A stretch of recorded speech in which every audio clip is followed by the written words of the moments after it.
Ma'am आपने ma'am जो मैं पहला असाइनमेंट दिया था मैम वो कंप्लीट हो जाएगा मैम, वो आप अपलोड कर दें मैम आज। हाँ बेटा कर दो। आज वैसे भी लास्ट डेट है असाइनमेंट की। Yes ma'am.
स्टार्ट करते हैं बेटा। असाइनमेंट की आज लास्ट डेट है फर्स्ट असाइनमेंट की, जिसका हो गया अपलोड कर देना। और सेकंड असाइनमेंट भी मैंने अपलोड कर दिया है, क्योंकि सेकंड यूनिट आज खत्म हो जाएगी, तो उसको भी जैसे टाइम मिले कर देना। 10 दिन का टाइम है तुम्हारे पास। असाइनमेंट मेरा कंसर्न ये है कि आप असाइनमेंट दे दो, ठीक है। जब तक, बेशक चाहे मेरी 30 नवंबर को लास्ट क्लास होगी ना, तो 30 नवंबर तक आपने चारों असाइनमेंट सबमिट कर दो। मुझे ये नहीं चाहिए कि मैंने अगर 10 डेडलाइन दी है तो 10 आज देना है। बट दे देना असाइनमेंट, क्योंकि ना इंटरनल मार्क्स नहीं लगेंगे बिना उसके। ये चीज मैं पहले भी तुम्हें क्लियर कर चुकी हूँ। और मेरे से उम्मीद मत रखना कि मैं फ्री फंड के इंटरनल तुम्हें बांट दूंगी। इंटरनल का यहाँ पे एक फॉर्मेट है, उस फॉर्मेट में आपके एमसीक्यूज के, असाइनमेंट्स के और अटेंडेंस के मार्क्स लगते हैं, ठीक है। मैं नहीं चाहती तुम्हारे इंटरनल कम हो, तो अपने असाइनमेंट तमीज से बना के दे देना। मैं असाइनमेंट में 10-10 नंबर भी देती हूँ बच्चों को, ऐसा नहीं है कि नहीं देती, ठीक है। मैं अपनी तरफ से मार्क्स दूंगी, बट अगर आप मेरे को कुछ सबमिट करोगे तो ही। ये मैं सोचना कि कुछ भी नहीं दोगे तो भी मार्क्स मिल जाएंगे। एमसीक्यू भी, ठीक है, अपने एमसीक्यूज दे दो। अगर उस टाइम पे नहीं दे पा रहे हो किसी रीजन की वजह से, मेरे से बात करो दोबारा। भी मैं तुम्हारे लिए रीशेड्यूल कर दूंगी एमसीक्यू, क्योंकि मैं कहीं से भी नहीं चाहती कि तुम्हारे इंटरनल्स कम हो। बट फिर वही बात है कि बिना कुछ करे नहीं मिलेगा। अगर आप चाहते हो कि आपने कोई भी एमसीक्यू नहीं दिया और फिर आपको 50 में से नंबर मिल जाए, वो पॉसिबल नहीं हो पाएगा। आज का टॉपिक जो हमारा लास्ट टॉपिक है सेकंड यूनिट का, वो हमारा कंडीशनल फॉर्मेटिंग है।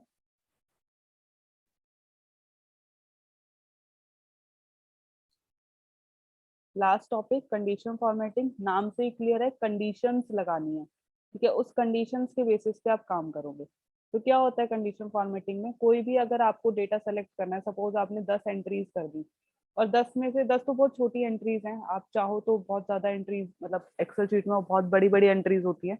तो अगर आपने, मैं जस्ट फॉर एग्जाम्पल की, अगर आपने 10 एंट्रीज कर दी और आप उसमें से वो 5 बच्चे निकालना चाहते हो जिसके हाईएस्ट मार्क्स हैं, ठीक है, मतलब कोई कंडीशंस आप लगाना चाहते हो कि मेरे को ऐसे बच्चे चाहिए जिनके मार्क्स इससे ज्यादा है, या मेरे को ऐसे बच्चे चाहिए जिनके मार्क्स इससे कम है, तो वो हमारा कंडीशन फॉर्मेटिंग में होता है। ये क्या करता है, जो भी आप सेल्स या रोज या कोई भी ऐसी रेंज जो आप अपने इंटरेस्ट के अकॉर्डिंग हाईलाइट करना चाहते हो, तो वो उसको हाईलाइट कर देता है। ठीक है, अभी एग्जांपल के साथ करके दिखाऊंगी कि कैसे वो काम करता है। अगर आपकी कंडीशन ट्रू है तो आपकी फॉर्मेटिंग होगी, तो आपका हाईलाइट होगा। अगर आपकी कंडीशन फॉल्स होगी तो वो आपकी हाईलाइटेड नहीं होगी। हाईलाइट करने के लिए भी अलग अलग कलर ऑप्शंस होते हैं, आप चाहो तो कोई भी चूज कर सकते हो। करते कैसे है कंडीशन फॉर्मेटिंग को क्रिएट? सबसे पहले आपको क्या करना है, एक टेबल बनानी है। ठीक है, इसने टेबल बनाई हुई है। आप अपनी मर्जी से कोई भी 4-5 नंबर की टेबल बना सकते हो, आपको जरूरी नहीं है कि यही रट्टे मारने हैं।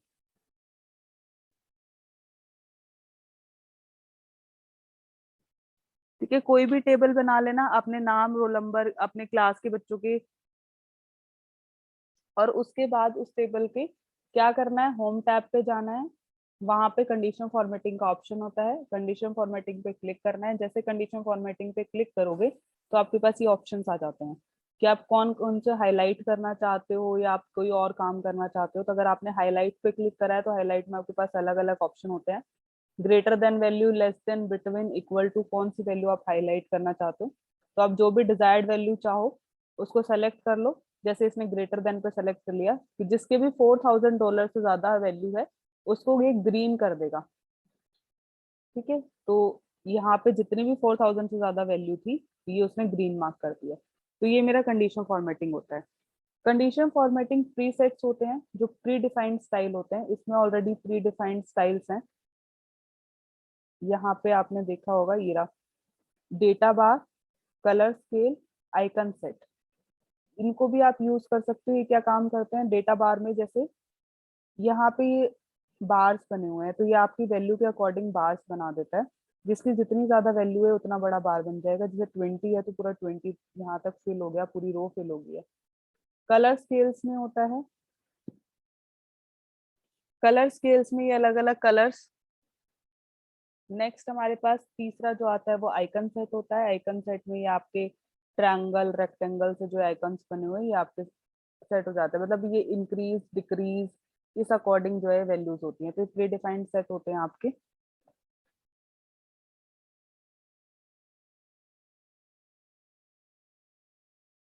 कैसे आप अप्लाई करोगे, सिंपल वही एग्जांपल है। कंडीशन फॉर्मेटिंग में जाओ, यहाँ पे आपके ऑप्शंस होते हैं, डेटा बार, कलर स्केल, आइकन सेट। इसमें से जो भी आप सेलेक्ट करोगे उसको आप सेलेक्ट कर सकते हो और वो आपका अप्लाई हो जाएगा।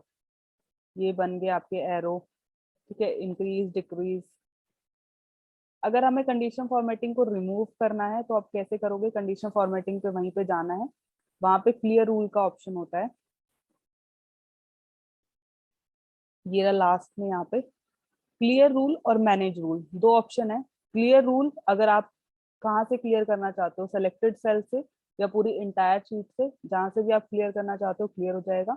मैनेज रूल में ये होता है कि अगर आप कुछ इंडिविजुअल रूल में कोई चेंजेस करना चाहते हो तो उसमें आप मैनेज रूल में जाके ये विंडो आपकी ओपन हो जाएगी। जो भी आप चेंजेस करना चाहते हो, डिलीट रूल, एडिट रूल, वो आप यहाँ पे मैनेज रूल के अंडर कर सकते हो। तो बस यही हमारा कंडीशन फॉर्मेटिंग था और इसके साथ ही हमारी सेकंड यूनिट भी खत्म हो गई है। अब मैं आपको एक बार कंडीशन फॉर्मेटिंग एग्जाम्पल के साथ करके दिखा देती हूँ। मैं यहाँ पे 2-3 एंट्रीज ले लेती हूँ। सीरियल नंबर, नेम और मार्क्स। ठीक है, serial number 1, sorry, serial number 1, 2,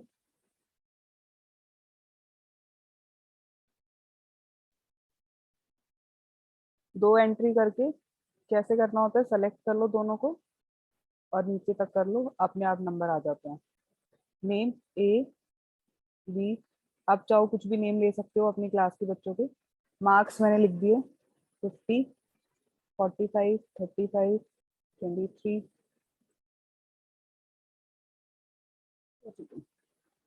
ठीक है, तो ये मैंने एंट्री कर दी है।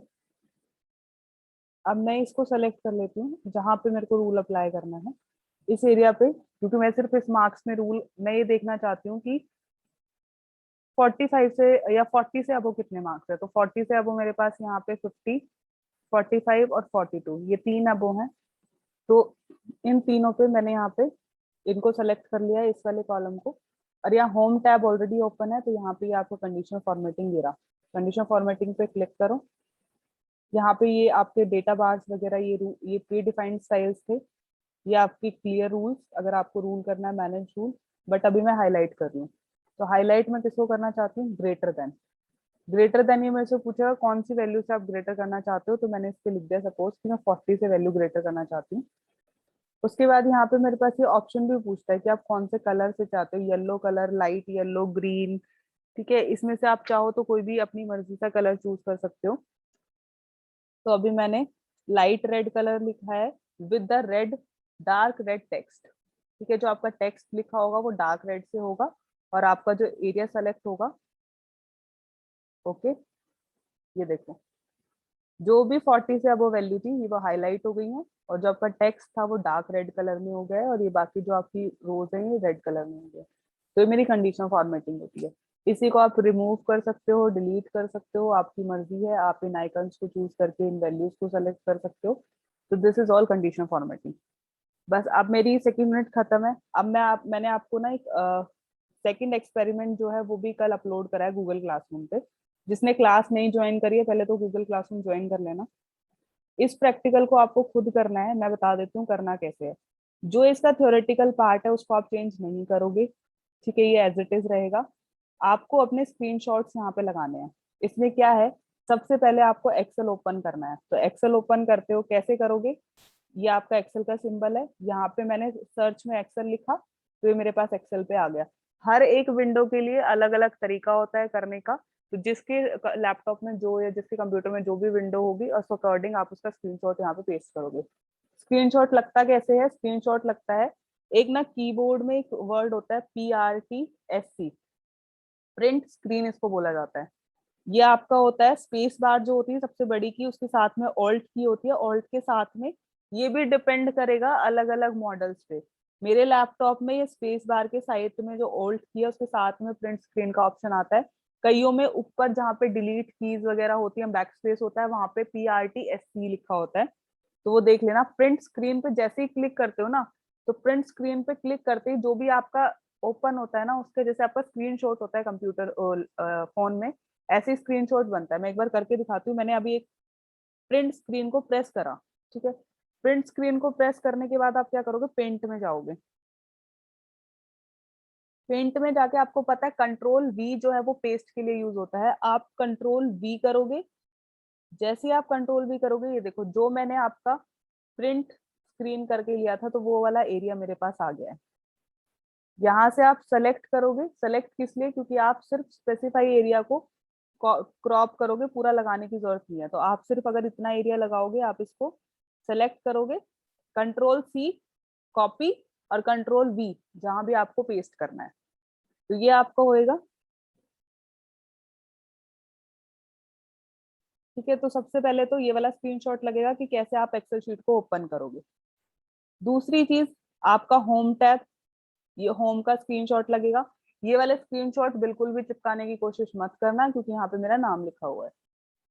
ठीक है, अंशुल IIT साफ क्लियर है। जो भी आप एक्सेल शीट ओपन करोगे ना, यहाँ पे उसका नाम आएगा ऊपर। जैसे इसमें बुक 1 आया हुआ है क्योंकि ये सेव्ड नहीं है। आप अपने नाम से सेव करना और उसका फिर स्क्रीनशॉट लगाना, तो क्लियर होएगा कि आपकी फाइल है ये।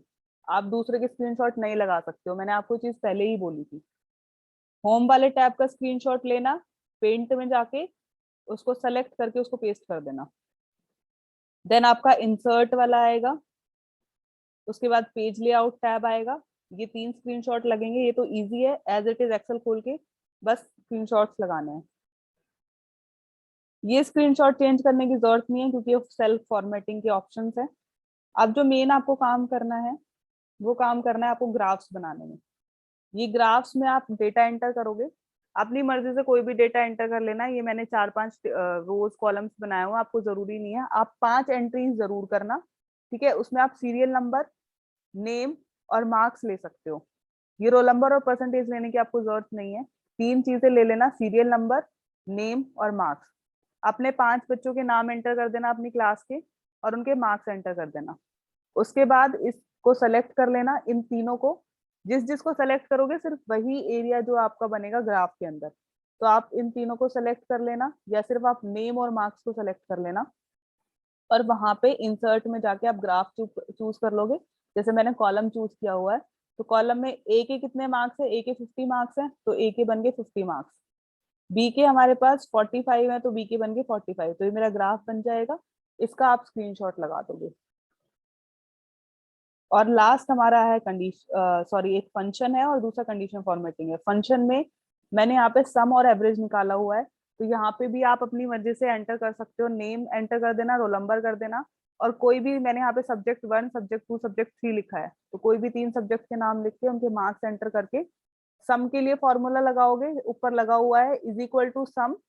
जिस जिसको ऐड करना है, आपको ऐड करना है E3, F3 और G3। तो is equal to sum, bracket start, E3 comma F3 comma G3, तो टोटल हो जाएगा। सेम आप एवरेज के लिए करोगे, और इस रो पे जब आप क्लिक करोगे ना, तो ये वाला फॉर्मूला आपको क्लियर दिख जाएगा। तो ये वाला स्क्रीनशॉट लगाना है आपको, एक सम का और एक एवरेज का। एंड लास्ट हमारा कंडीशन फॉर्मेटिंग है। कंडीशन फॉर्मेटिंग में भी कोई भी वैल्यूज आप एंटर कर सकते हो। लाइक मैंने यहाँ पे ये सब्जेक्ट वाला लिया हुआ है, मैंने इसमें हाईलाइट करा है, जो भी वैल्यूज आपकी 45 से अबो हैं वो हाईलाइट हो जाएंगी। तो ये मैंने यहाँ पे ये वाली स्क्रीन दिखा दी, और 45 से अबो वैल्यू जो है वो हाईलाइट होगी। तो ये काम आपको करना है।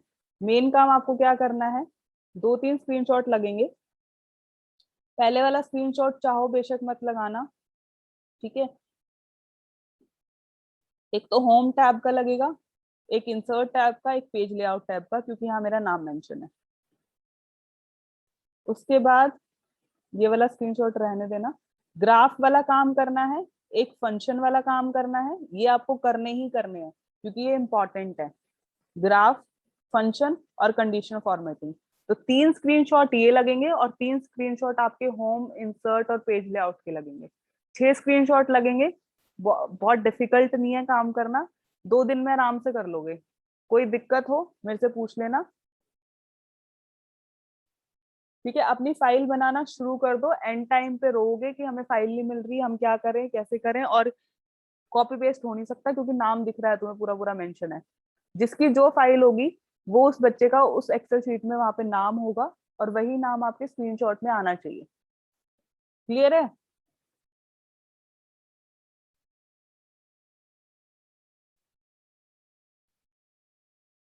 ठीक है, मेरी तरफ से सेकंड यूनिट खत्म है। सेकंड यूनिट का एमसीक्यू रख लेंगे फ्राइडे को, वो ग्रुप में मैं मैसेज कर दूंगी। असाइनमेंट भी ओके मैम। सेकंड के अपलोड हो गया है, तो वो भी सबमिट कर देना, ठीक है। और फाइल्स, मैम हाँ जी, एक बार मैम वो प्रे मैम स्क्रीनशॉट की का नाम बताना मैम, क्या है? PRTSC। Okay ma'am, thank you. ठीक है। बाकी कोई भी दिक्कत हो ना, जब एक बार करने बैठोगे, सबको ही बोल रही हूँ, एक बार करने बैठोगे कोई भी दिक्कत हो मुझे मैसेज ड्रॉप कर देना है, कॉल कर लेना, कोई दिक्कत नहीं है, ठीक है। कर लेना, बट अभी सैटरडे संडे में ना सेकंड प्रैक्टिकल कर लेना। डिलीट मैम, डिलीट की के पास है मैम मेरे में तो ma'am.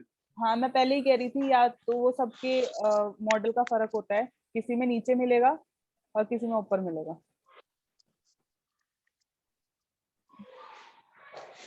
Okay ma'am, thank you.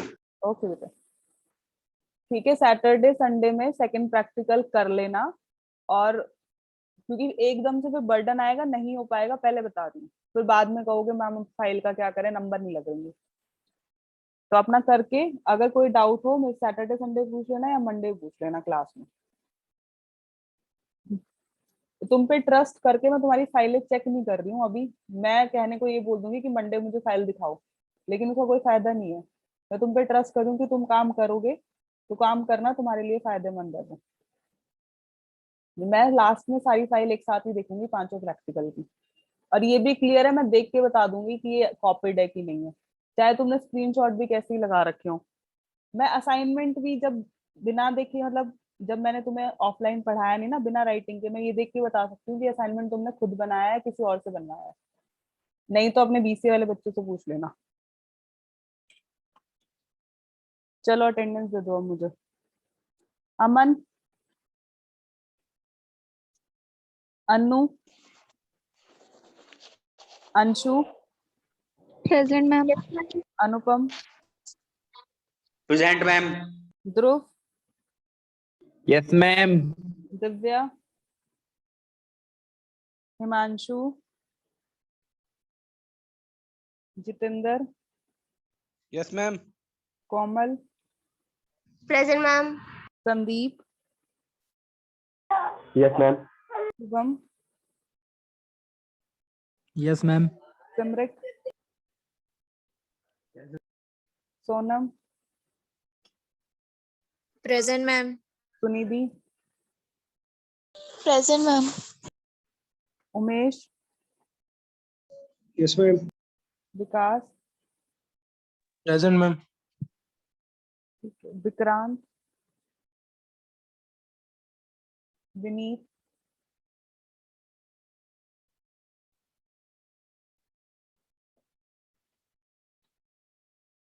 ठीक है बेटा,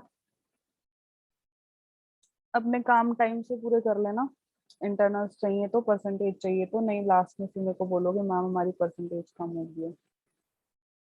अगर मैं एक बार तुम्हें फॉर्मेट दिखा देती हूँ, मेरे पास शायद पड़ा होगा इंटरनल मार्क्स का फॉर्मेट, एक मिनट रुक जाओ बस।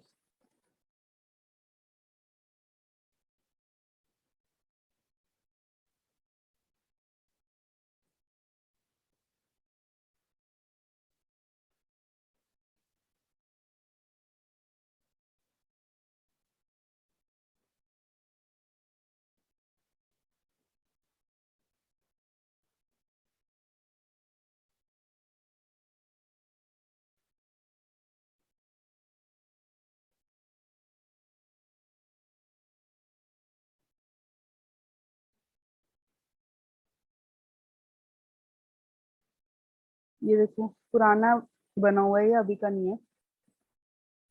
ठीक है, एमसीक्यू के नंबर लगेंगे 50 में से 6 एमसीक्यू होंगे, तो 6 एमसीक्यू में 10-10 नंबर के 60, उसमें से बेस्ट 5 लगते हैं। ठीक है, अगर हो सकता है एक एमसीक्यू में आपके 4-5 नंबर आ गए, कम आ गए, बाकियों में आपके 9-10 हैं, तो जो आपके बेस्ट 5 होंगे वो लगेंगे।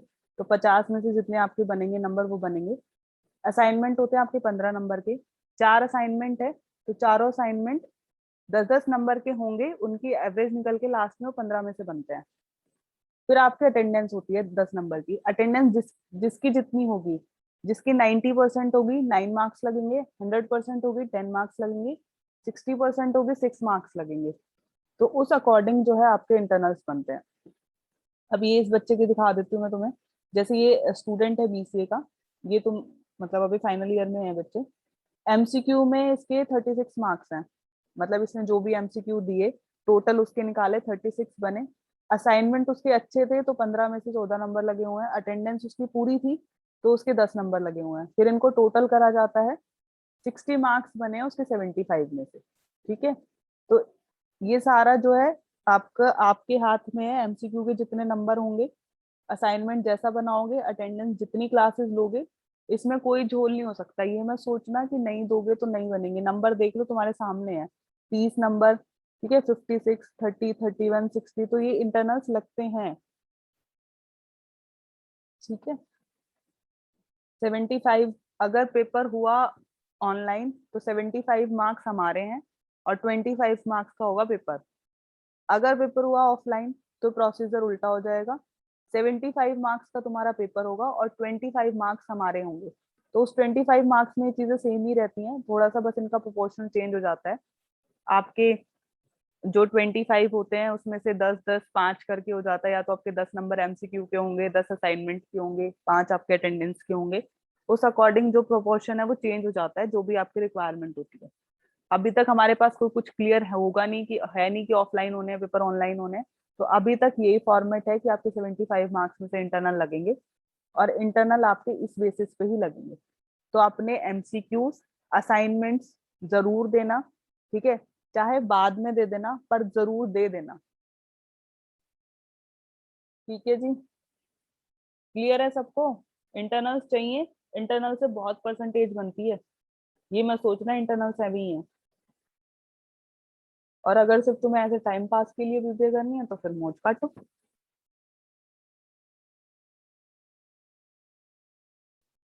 ठीक है जी। कल मिलते हैं फिर, कल पूरी सेकंड यूनिट का रिवीजन करेंगे, उसके बाद परसों एमसीक्यू टेस्ट होगा, देन हम मंडे से थर्ड यूनिट स्टार्ट करेंगे। तो मेरी तरफ से सेकंड यूनिट फिर कल खत्म हो जाएगी। किस तरीके के क्वेश्चंस आपके बन सकते हैं ऑफलाइन के हिसाब से, और अगर एमसीक्यू के हिसाब से कुछ ऑप्शंस मिलेंगे तो मैं आपको दिखा दूंगी कल की किस तरीके के क्वेश्चंस आते हैं पेपर में। तो आपको और थोड़ा सा कॉन्फिडेंस बिल्ड हो जाएगा कि कैसे हमें पेपर अटेम्प्ट करना है और कितना हमें पढ़ना है। वैसे तो जो मेरे असाइनमेंट में क्वेश्चंस होते हैं ना, वो प्रीवियस ईयर पेपर क्वेश्चन ही होते हैं, तो उनको भी अगर आप, तभी मैं कहती हूँ असाइनमेंट ढंग से बनाया करो, क्योंकि पेपर में क्वेश्चन ना रिपीट होते हैं। अगर वही वाला क्वेश्चन दोबारा आ गया तो तुम्हें क्लियर रहेगा कि कैसे हमें क्वेश्चन अटेम्प्ट करना है। ठीक है जी। मैम हाँ जी, आप 30 नवंबर तक रहोगे बस? मतलब अभी कोई डिसाइडेड नहीं है, मैंने सिर्फ ये बोला है कि हो सकता है कि तुम्हारा सेशन जो है वो 30 नवंबर तक हो। अच्छा, सेशन रहेगा मैम। हाँ ठीक है, बाकी सिलेबस जल्दी हो जाएगा तो फिर हो सकता है मैं क्लास जल्दी भी छोड़ दूँ। अच्छा। ठीक है, चलो बेटा कल मिलते हैं फिर। Okay, bye bye.